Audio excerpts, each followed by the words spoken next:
Down in Basra, the heart of Iraq's oil country, a huge standoff is brewing.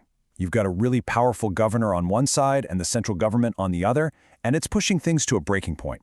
So we're going to break down how what looks like a local land dispute has just spiraled into a full-blown national crisis.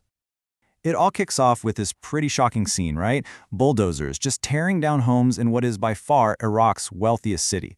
Now, you have to understand, this is so much more than a simple property issue. This is a direct challenge to the authority of the entire Iraqi government by one very powerful governor. Let's dig into what's really going on here. So the whole thing started with a decision to demolish nearly 9,000 homes in Basra. A single act that has just ignited this massive political firestorm. And it's putting the governor, Asaad al-Idani, directly in the prime minister's path. So you've got two very different stories here. On one side, you have Governor al-Idani saying he's just reclaiming public land, stuff that was given out years ago but never made official. But on the other side, the prime minister himself has stepped in order to halt to all of it, saying, hey, you can't do this until you find a solution for the people living there. It's a classic power struggle, but with thousands of actual homes caught right in the middle. And wow, here's the governor's response. He didn't just quietly ignore the prime minister's order. No, he went public and basically said the prime minister has no authority over him. This quote, this isn't just about land anymore. This is a declaration of independence. It's a direct challenge to the federal government's power. So you might be asking yourself, why would he do this? Why risk such a massive confrontation? Well, this defiant move doesn't come out of nowhere. To really get it, you have to look at the immense pressure he's been under for years because of some pretty serious corruption allegations. And you can see here, the heat has really been turning up on al-Idani. It starts back in 2024 with a big parliamentary investigation. Then, things escalate in March of 2025 when he fires a key official, which just sparks even more allegations. And it all comes to a head just a couple of months later when that committee recommends he actually face criminal charges. So this whole standoff over the land demolitions, it's happening at the exact moment he's already under the microscope.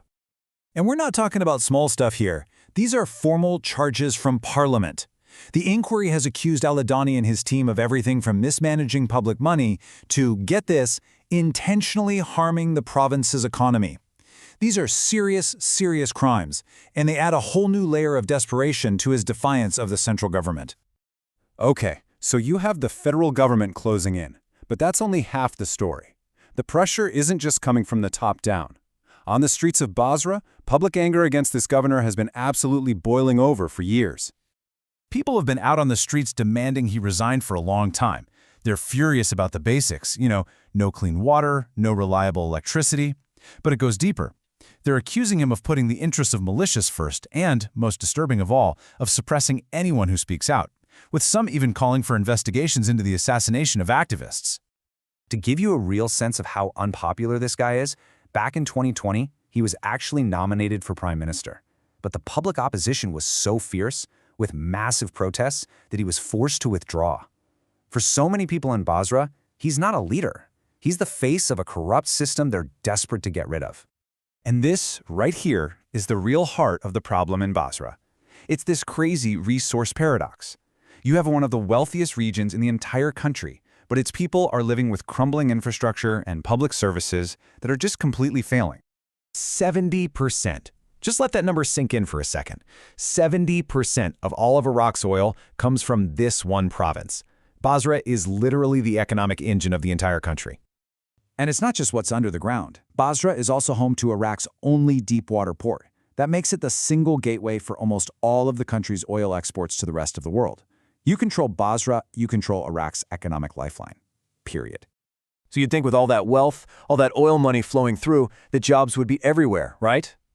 Well, think again. Unemployment in Basra is a staggering 22%, way higher than the national average. This is the disconnect, the paradox, that fuels so much of the anger on the streets. All right, so let's piece this all together. You've got a local land dispute, a hugely controversial governor, and a city that's unbelievably rich in oil but shockingly poor in services. How does all this add up to a crisis for the entire nation? Let's connect the dots. Look, this is so much bigger than just Basra. The stability of Iraq's entire economy hangs in the balance here. You have rival political factions using this crisis as a sort of proxy war to gain more influence. And at its very core, this is a major test for Iraq's democracy. Who really holds the power in the country? The central government in Baghdad or powerful regional leaders like al-Idani? So, as the dust from those bulldozers settles, a much bigger question is hanging in the air. Is this whole thing just about one man's desperate fight for political survival? Or are we actually watching a high-stakes gamble that could totally reshape the future of Iraq, and with it, the flow of oil to the rest of the world?